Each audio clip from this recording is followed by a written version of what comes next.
Let's not move on and find out if this was an appropriate use of your tax dollars. Was the reception added to the schedule designed to score political points, or was this just good, smart trade business?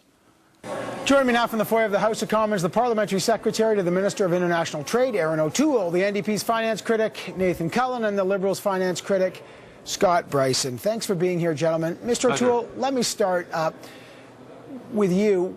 Why should Canadians have to pay $300 grand to send European delegates home on a government jet? What's the justification for that? Well, Evan, I think the event last Friday was an exceptional opportunity for Canadian exporters. And I think we needed to make sure that European leaders and their delegation were a part of it.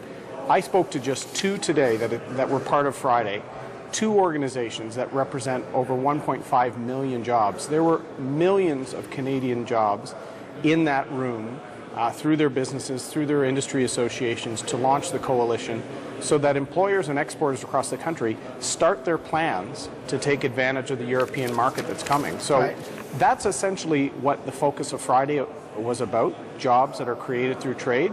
And if we could make some accommodation to make sure that the two senior leaders from Europe could be part of this and make those international connections between our employers, I think it was good value. Good value. Now, just for Canadians to understand, so that's good value. I'm looking at the rules on using this. So the flight has to be made when there's no commercial air service available, no space available on a commercial. That's not the case. Official parties of some size need to travel together. I don't know. The aircraft was being used to transport foreign dignitaries. So let me just get some details. How many spots on the plane for this airplane were empty when these guys used it? I'm not sure exactly the number of people on it, Evan. I think there's 20. I think there's 21 and 170 seats on the plane. So it seems like an empty plane to me, unless I don't know something and the government can say actually all those seats were filled. Well, Evan, when I was in the Canadian Forces, I used to be on aircraft sometimes that were going over to support some of the missions we had in Europe, and sometimes it would go over full, back empty. It's less about how many people are on the plane and more about why was decision made. If it looked like that President Barroso and some of the delegation suddenly had to be back in Brussels and could not be part of this event, that, remember, employers from across Canada that represent millions of employees, billions of dollars in our economy, were launching their coalition to try and make sure that we maximize the 80,000 plus jobs from the CETA trade deal.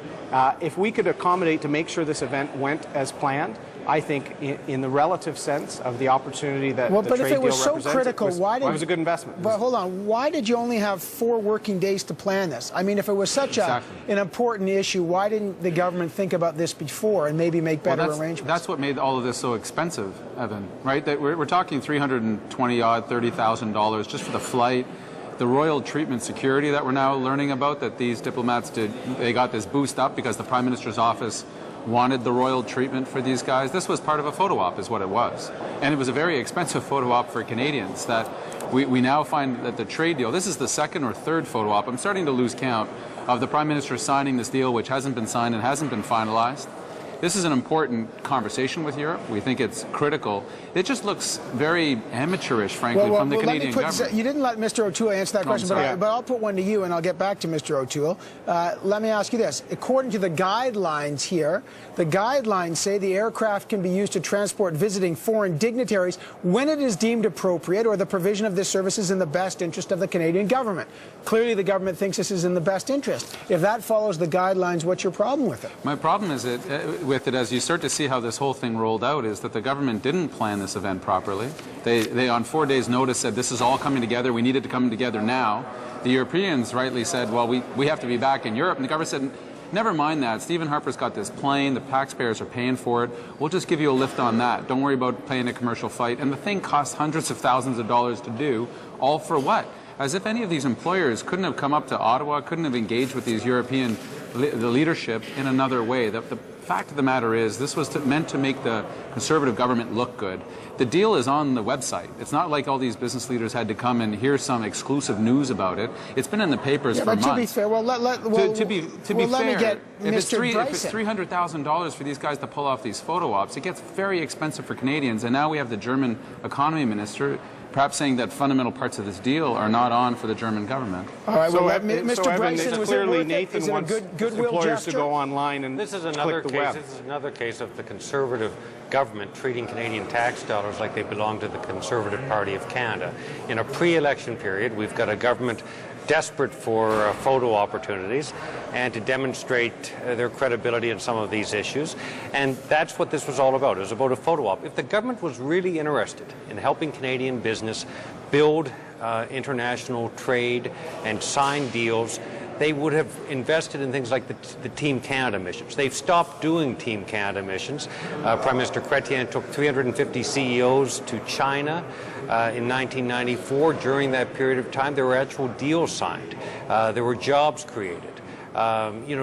This government, the Conservatives, have actually cut back on international investment in things like our consular offices, in helping Canadian businesses go abroad and sign deals and build their markets. Okay, but you're going off being piece totally here. inconsistent. But okay, hang in there.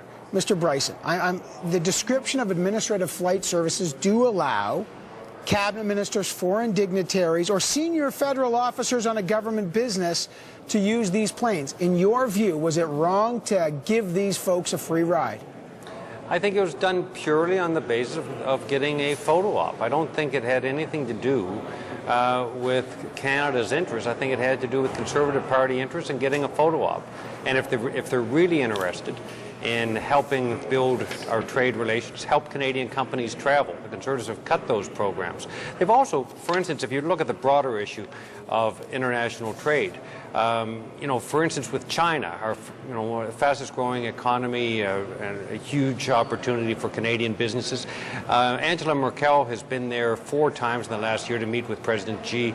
Mr. Harper hasn't been there yet. Okay, but we have, if you look at in the U.S., our biggest trading partner, the Harper government doesn't have the relationships in the Obama administration to actually get a pipeline about the built. flight. The questions you're asking are about the flight. Yeah, was let it me appropriate or not? Evan, can I address both what this was? They hired the both of my tenors. colleagues. They had a reception. They had wine and cocktails, all paid for by the Canadian government, by the taxpayers. Let's get Mr. O'Toole to answer the question. If this was so important, okay, why was it only planned 4 days in advance, which cranked up the cost for the taxpayer?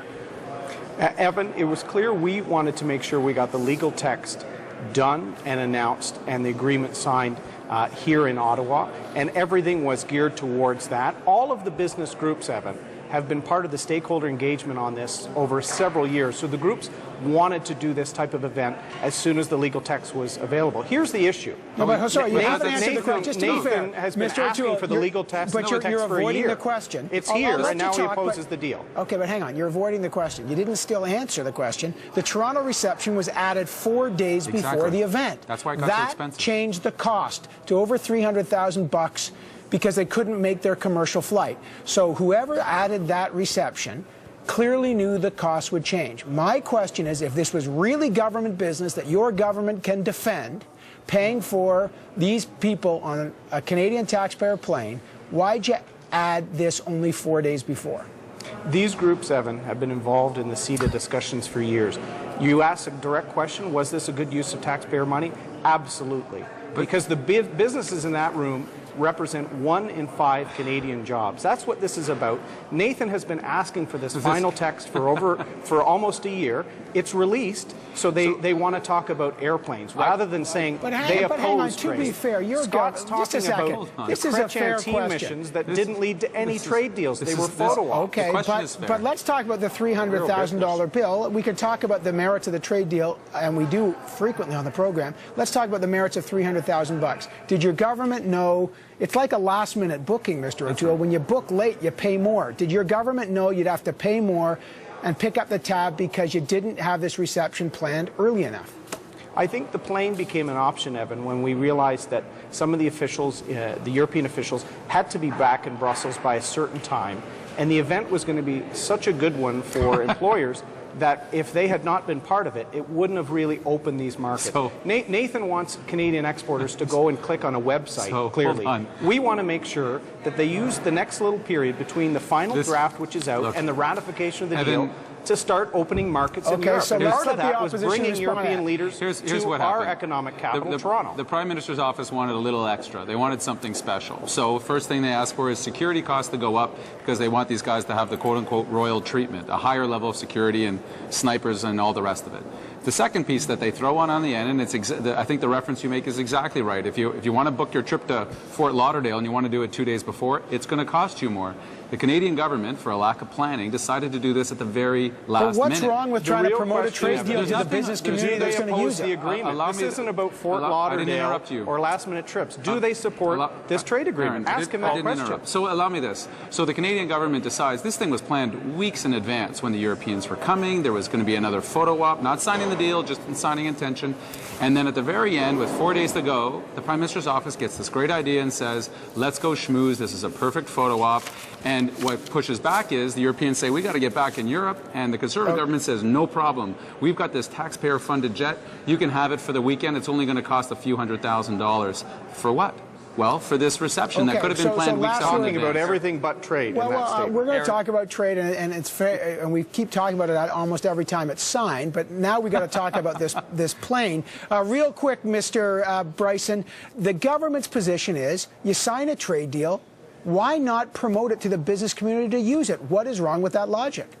It's inconsistent with the government's actions in not enabling businesses to deepen their trade relations, in cancelling the Team Canada missions, in cutting back our consular representation around the world, in watching our relations with China atrophy under this government, with a government that has a Canadian government with terrible relations with the Obama administration that can't get market access. So just for so our I understand this, industry. you're okay in principle with spending $300 grand to fly these guys for free. You just don't agree with their overall trade policy. I think it was a waste of money. I think the government was doing it to get a photo op. And Aaron asked a question, whether or not we were in favor of this trade agreement. We're in favor of CETA. In fact, it was a Liberal Premier, Jean Charest, who was the pioneer who led the charge on it, who had the kinds of relationships that ultimately brought the national government to... Part of the reason this is an issue... He doesn't want to talk about Every time these guys make a cut to another service Canadians rely on, to veterans, to employment, they got to justify the extra spending they're blowing on these photo ops. That's still no answer on whether they support the Nathan agreement. Cullen and Scott Bryce. I do want to talk about the trade deal, and we will continue to talk about it, but we also got to talk about the flying as well. Thanks, guys. The flying Taj Mahal.